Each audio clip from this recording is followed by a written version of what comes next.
Well, that moment was May 24th, 2005.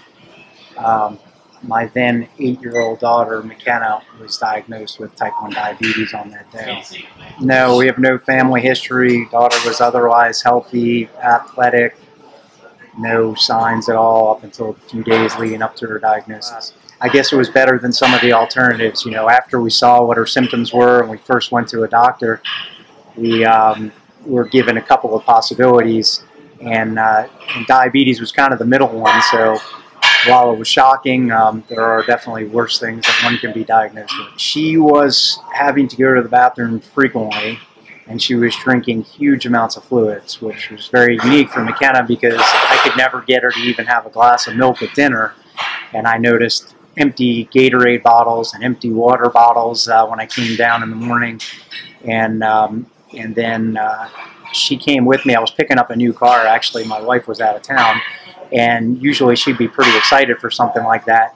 And on the ride home, she fell asleep. She was very sluggish, very lethargic, had been for a couple of days, and had to stop to go to the bathroom and wanted to keep drinking things. So those were the major symptoms. And then on the day that she finally went to the doctor, she said, "Mommy, my legs just won't work." She was very lethargic and couldn't really, she could walk, but it didn't feel right to her. Yes, people usually refer to it as juvenile diabetes, and it's different from type 2 diabetes in that it's not brought on by any lifestyle or anything else. It's an autoimmune disease. Your body attacks your pancreas and you can't produce insulin anymore. There's not anything she could do to make it not happen. It just happened.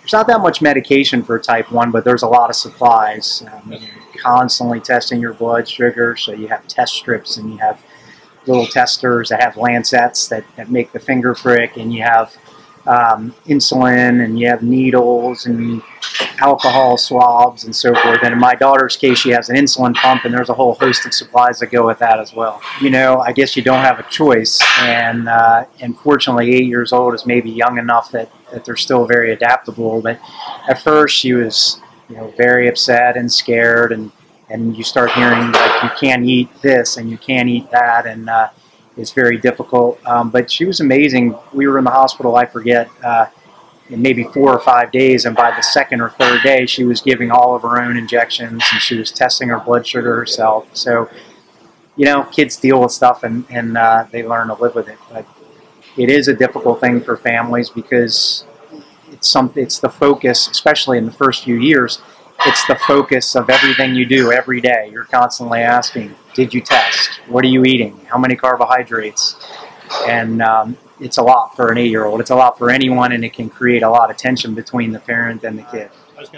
Diabetes, especially type 1 diabetes, is unique. It doesn't take any days off. So you can't pretend you don't have it for a day and not take your insulin. You can't pretend you don't have it and go to sleep without testing your blood sugar. It's not like forgetting to brush your teeth. It can cause very serious complications quickly. So it is something they have to deal with every day. There's no break from it. And there are times, in adolescence particularly, I think, where they just want to pretend they don't have it and they just want to break. They want you to leave them alone. And that's tough to do. Now, there is no cure for type 1 diabetes, and you need insulin to live. So there's no changing that.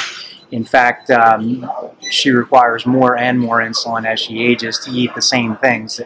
What she could have eaten at 8 years old and covered with 1 unit of insulin might now take 3, 4, 5 units of insulin to cover the same food. So unless there's a cure, there won't be any time in her life where she won't need insulin and to test her blood sugar.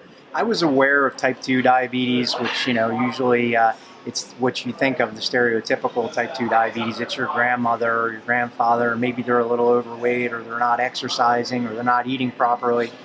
But I think it's something like 26 or 27 million Americans have type 2 diabetes.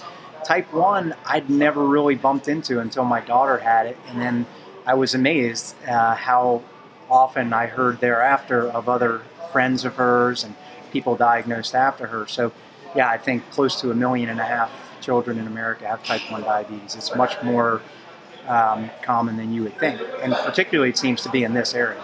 We try to be philanthropic across all kinds of things that we believe in, but there's really no competition when your child has a disease for which there is no cure, there's no decision to make. You do what you can do to help that cause. So we're big believers in trying to give our time and our resources to those organizations that have the best chance of making a difference in the lives of diabetics, and really those organizations that have the best chance of finding a cure for the disease.